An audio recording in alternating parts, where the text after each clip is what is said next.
Welcome back to this video. In this video, I'll show you on how to enable Google Password Manager password alert in order to detect if your password has been leaked online.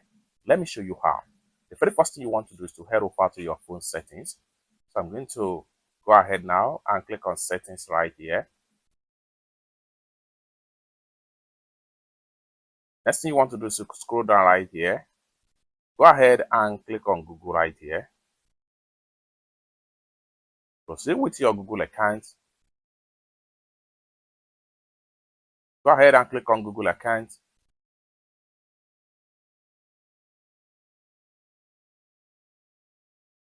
Proceed with Password Manager.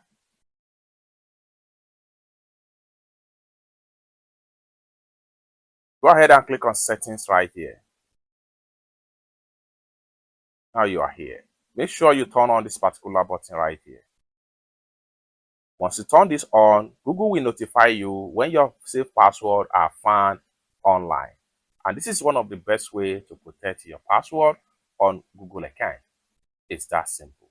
For more tutorial tips and tricks on how best to use your Google account, for more tutorial tips and tricks like this, consider to subscribe. Thank you so much for watching, and I hope to see you in my next video. Bye for now.